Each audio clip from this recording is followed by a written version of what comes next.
Welcome to our next session. I'm Richard Wilcock. I'm the industry editor for Rail magazine, and with me is Will Gallagher, who is the chief strategy lead for East West Rail. Yeah.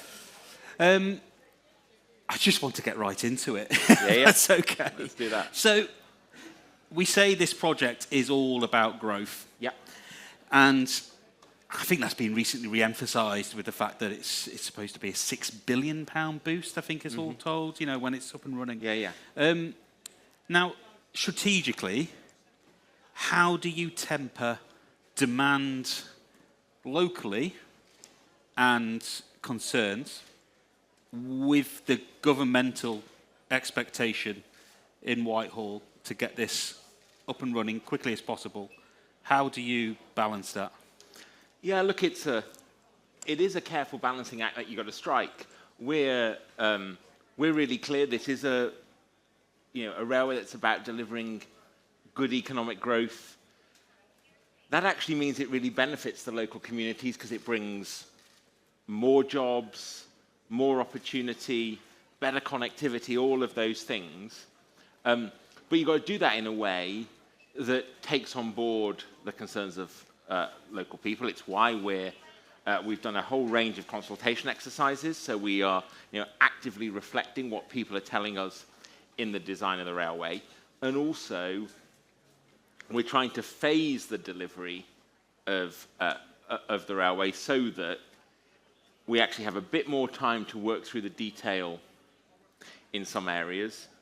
And in other areas where the need for growth is urgent, we're actually able to make some progress more quickly. So, for example, as you may know, Universal will be opening a theme park sort of along the Marston Vale line around Sturtby.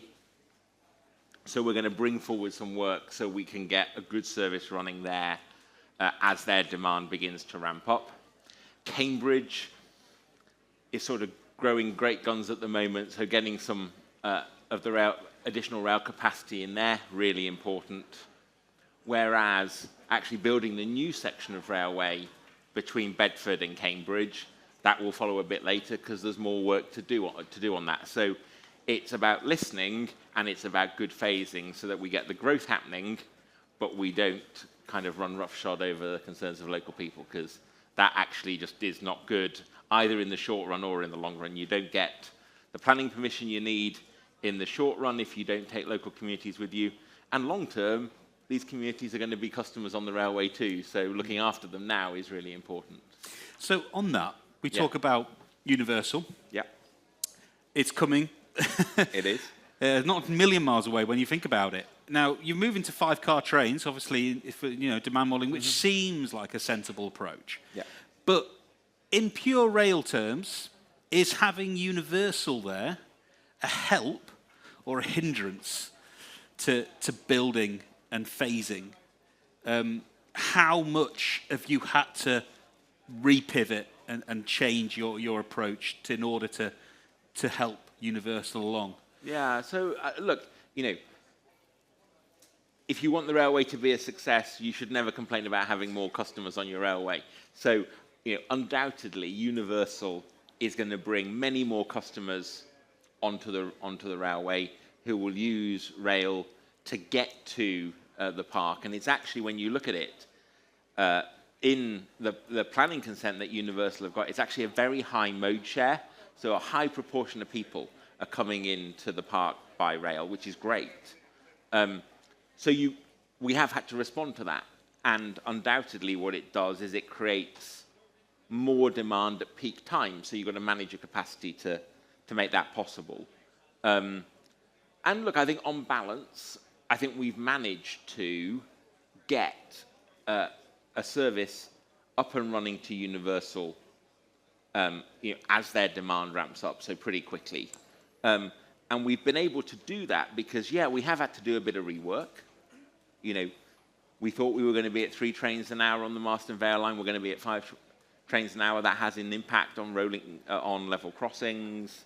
Also has an impact in station capacity and a number of other areas as well.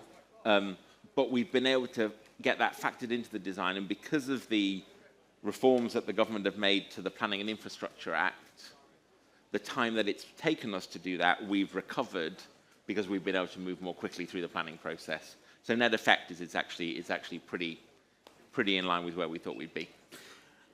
And how much are Universal contributing to this in terms of you talk about mode share, Yeah. and a vast majority of people coming to Universal. We've seen in TfL, and there is a model there for Olympia, I think it is, funding certain services and certain amount of infrastructure towards getting services to their new resort in London. Can that be replicated EWR? How much are Universal contributing to this? Yeah, so on the specifics of Universal, look, it's part of a bigger deal for government government and Universal have done in the round in terms of the level of investment that Universal are making in the UK, the jobs and all that sort of stuff that comes with it, and therefore what government has agreed to put in place in return. So there's not a specific rail deal, it's part of a broader arrangement with government. In terms, though, of are we trying to get the private sector and those who benefit from the railway to make contributions?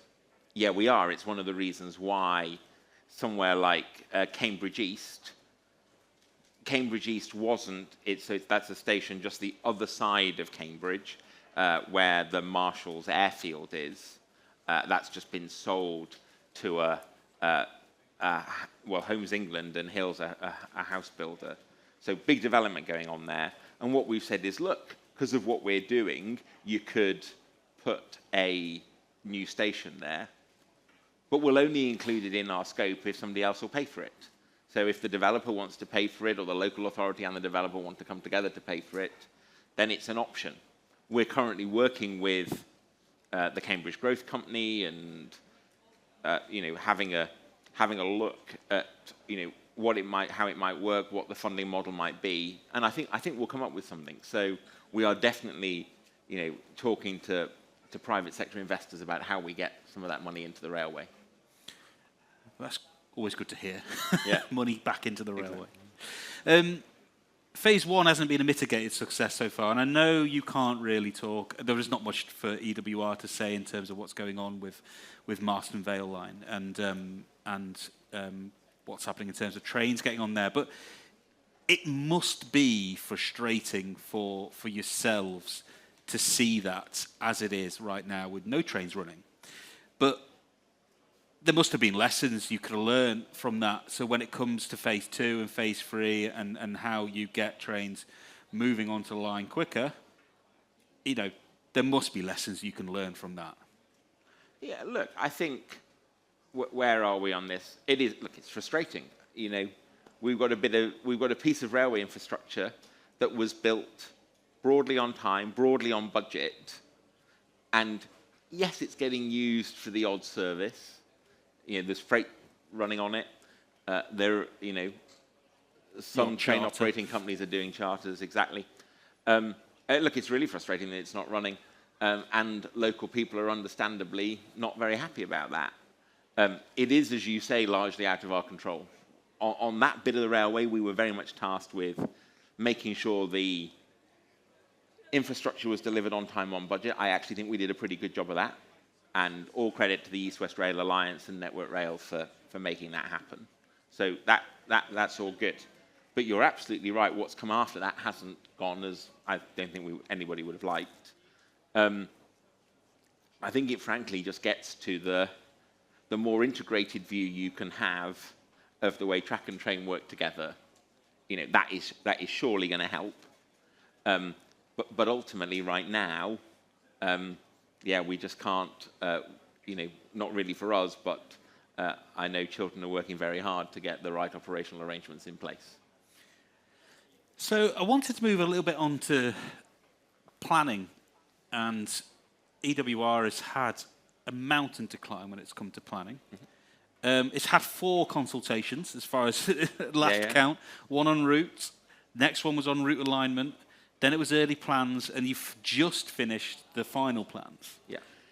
is it death by 1,000 consultations? You know, how do you balance those needs? You know, the councils, and how do you take them seriously? Because it's got to be a tug of war in that respect.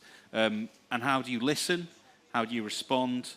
And is it just too much consultation? Yeah, look, I think, we have over that period, I think it's important to be clear, this is not about just bringing an existing bit of railway into use. So we are genuinely building a new piece of railway. So there are big choices to be made about which route corridor do you take. How do you then narrow that down to within the corridor some alignments? Once you've got some alignments, how do you, within a specific alignment, get to the details? So is it surprising that there are a number of steps that you need to take? No, it isn't. I actually think what is good about the changes that the government have made is that, it used to be that even from where we are now, if we were making small changes to the scheme, we'd have to go out and do a formal piece of consultation. I actually don't think that's the best way to have conversations with local authorities or local communities. We've got to formally run a 28-day consultation. I think it's much better to be able to have an ongoing conversation that allows you to develop your plans with them. And in a lot of these instances now, it's finessing. This isn't, do you go north or south at Bedford? Do you go north or south into Cambridge? Do you serve Tempsford or Sandy or something like that?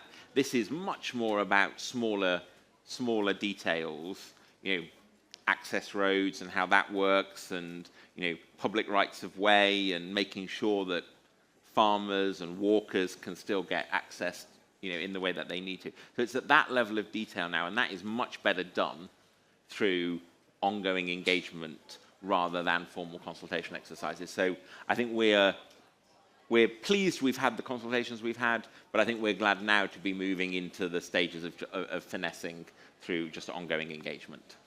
So I guess then, it's winners and losers then, isn't it?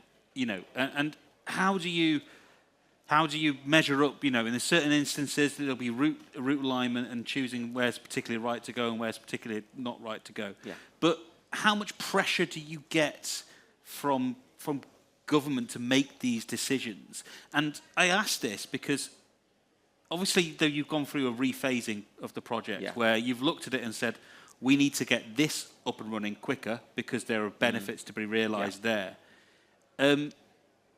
How much pressure do you get from government to make those decisions? And do you make those decisions? So look, government want this delivered quickly. Of course they do. I don't think government would ever encourage, and has never encouraged us just to ride roughshod over local concerns. It matters that we and they listen, and you'll see that in things like at London Road level crossing, where everybody knows London Road level crossing in Bicester has been a fiendish thing to solve, and there were cheaper options than the one we've come up with. But there was a huge amount of local concern, understandably, and we've actually taken forward a solution that was put to us by the local community, and we had the full backing of the rail minister to do that. So that was great. There are other places, though, where there are difficult choices, and you can't actually run away from those. So the area of the route where we're probably having the biggest impact on local people is in an area called Poets that is north of Bedford, where we need to add an extra 2 tracks alongside the existing Midland Main Line. And that is leading to the demolition of, the full demolition, somewhere in the region of 30 properties. And that has a huge impact on the people who are living in that community. And we've done our very best to make sure there are schemes in place for those people. So if they need or want to sell their house now, they can do that, and we will buy it from them. But the alternative was to leave the Midland Main Line at 4 tracks in that area, and we just could not deliver a reliable service.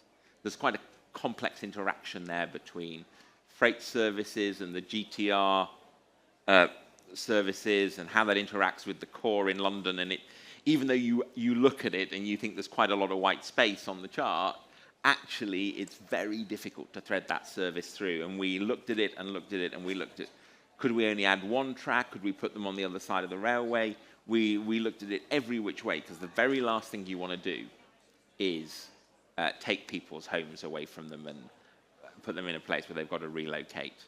But we could not find an alternative. And it was impossible to run a reliable service without those extra tracks. And therefore, that is the option that we've put forward, because to do anything else would have been to cause chaos on the railway and not deliver the benefits of the service. So I wanted to actually touch a little bit more on the long term. Yeah. So we're looking at phase 2, phase 3. Yeah. It's a long way away, but it's also just around the corner. But we're moving also at the same time into Great British Railways. And that's, how does EWR sort of sit in that? How does the company itself position itself? And was it the right way? You looking to remain the distinct sort of arm's length company that you are at the moment? Once you go back into, are you seeing more integration going to be happening? And how do you keep those skills that you've kept along? Because that's one of the biggest problems we've had, is that, you know, we build these infrastructure projects, we put them on, and then everyone scurries off and moves on to different things. We don't displace, we don't move them somewhere else. So how is EWR different in that instance? And do you see more interaction with DFT as you go into GBR? Yeah, so look, we're working very closely with Network Rail, and Network Rail will be delivering a large chunk of this railway, because a lot of it is on network, and some of the most complex bits are on network. Cambridge and Bedford are complex bits of the railway today, and we're going to be doing some quite significant work there, and that will be Network Rail doing that work. So we've got good, close relationships. Likewise with DFTO, when we're thinking about rolling stock, we're not looking at rolling stock in isolation. We're thinking about that as part of the broader rail industry. Frankly, I think it is. It's hard to know perfectly what the future looks like. We're not wedded to East West Railway Company existing as an individual organisation. You've got to do the right thing for the project and the right thing for the railway. I think where we are right now, we happen to believe that long term, undoubtedly, East West Rail will be part of the National Railway Network, and undoubtedly it will be operated, maintained as part of GBR. I don't think that's saying anything new there. It's sort of obvious that's going to be the case. But in terms of getting from here to getting the railway built, actually probably changing structure right now would be more disruptive than less. And I know there's bigger change happening in the industry than just that, and in some ways, there's a danger that trying to incorporate East West Rail would be a distraction sort of right now. So really close working, not wedded to a particular structure. Long term is with GBR, but right now I don't see any change in the short to medium term, because it's actually the least disruptive thing to do to make progress. Turning to your point about skills, I think it's really important that we think about how skills are retained in the industry. I was up in Scotland a few months ago looking at electrification that's going on up there, and undoubtedly, being able to maintain a pipeline of work and protect skills has made a huge difference. One of the interesting things for us is that not many new railways get developed in this country, and we've actually, I think, built an interesting set of capabilities to do that. And I don't think that means sending EWR off to develop lots of new railways elsewhere. But I think it is worth thinking about. Also, one thing that is also fundamental to East West Rail is how the railway actively supports economic growth. So I have a team that really thinks about, what does growth around our stations look like? How does that fit with a broader integrated transport network? And how do you work with local authorities to make that happen? How does it fit? How does the design of your station either help or hinder that? Where you put attenuation ponds, where you put your parking, how much parking you envisage depending on the location. All of that sort of stuff is something we've been very actively considering. And I think that, with the railways being seen as a driver of economic growth, that's a really interesting skill set that actually has long-term application in the railway, whether it's a sort of new build or whether it's new stations on existing lines and that sort of thing. Yeah. So, questions from the floor. Anyone wants to pick Will's brains? Yes. And we've got a mic.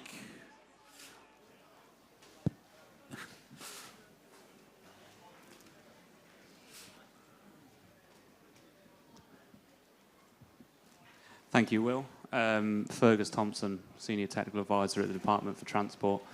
I guess, could you summarise, are there any lessons learned that you've taken on from HS2?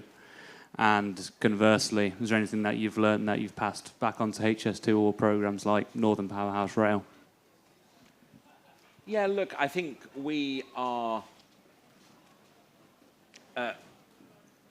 in a lot of the way we're thinking about setting up for delivery, in a lot of our sort of thinking on commercial strategy that we're just beginning to talk to the market about, how we don't get into contract before designs are properly mature, how you keep some competitive tension, sort of a bit later in the process, how you've got some flexibility about which suppliers are best able to help you, the relationship you have with your supply chain.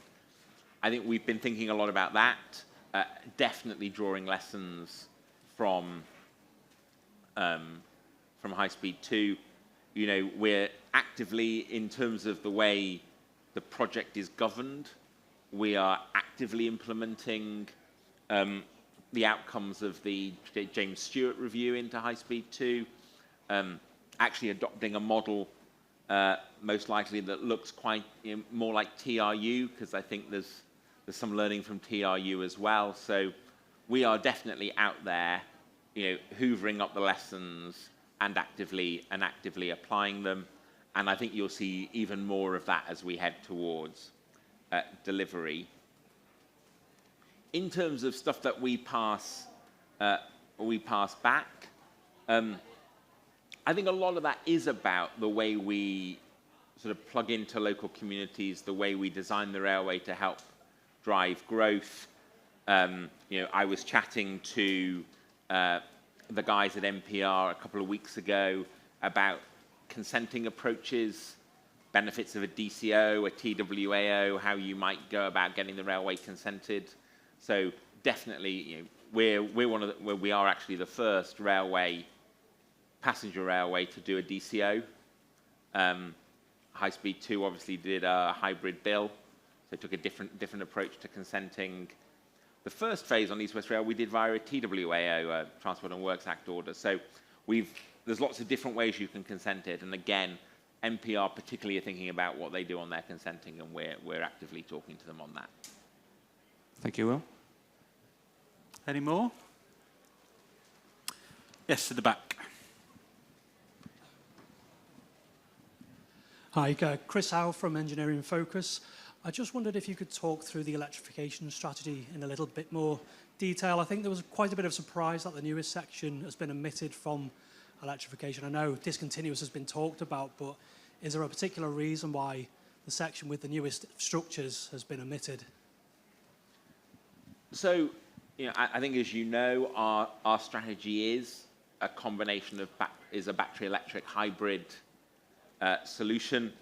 We think that gives us the benefits of electrification without in a cash-constrained environment. It deals with some of the affordability challenges that full electrification has. You're absolutely right to note that we have sort of shifted our thinking from electrifying the new build stuff to now electrifying a chunk of the Marston Vale line, and that wasn't an easy decision, because just sort of intuitively, you would think new build electrification's easier.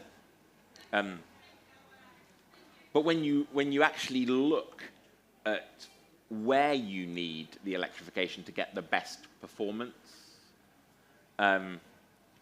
where you need the electrification for thinking about sort of resilience and reliability and those sorts of things, and also when you think about sort of the phasing of the introduction of the railway and how rolling stock is likely to come available and on stream, then ultimately the logic pushes you towards electrifying that section of the Marston Vale. And look, we've looked at it. We're confident that it's deliverable. We're confident we can do it cost effectively. Often tied to the way we think we're going to go about delivering the Marston Vale line works as well. So in terms of what our access and possession strategy looks like for that. So I get why you think it might, at first appearance, look counterintuitive. I think to us, at first, the most obvious answer was put it on the new build section. When you really look at it, look at the performance of the batteries, look at the charging, look at how the whole thing's going to fit together and operate, you come to a different conclusion, and that's where we've got to. Yes. Thank you. Thanks, Will. Quick question you may or may not be able to answer. Obviously good news for the Bedford-Cambridge section. Any thoughts, planning on what goes beyond Cambridge towards Norwich/Ipswich? Thank you. Yeah. And so look, we now have a solution that goes through Cambridge to a turn back just round onto the Newmarket line. We are obviously consulting on have consulted and working on a station at Cambridge East. That's the old airfield. That's the old airfield, yes. Yeah. That is the start, I think, of getting a more frequent service on the Newmarket line. It's not in our brief to go further east, but undoubtedly some of the work that we're doing and the twin tracking we're doing is going to make that a bit easier as you go forward. We're also having a look, and as I say, we put in the most recent round of consultation for a sort of light maintenance depot at Fulbourn. That would see us make enhancements to the railway all the way down to Fulbourn. So there are things that we're doing that make it easier. But ultimately, in this job, I've spent a lot of my time resisting scope creep and getting to Norwich, Ipswich, and feels to me like a bridge too far. Let's stay focused on getting the Oxford-Cambridge Railway up and running. Yes.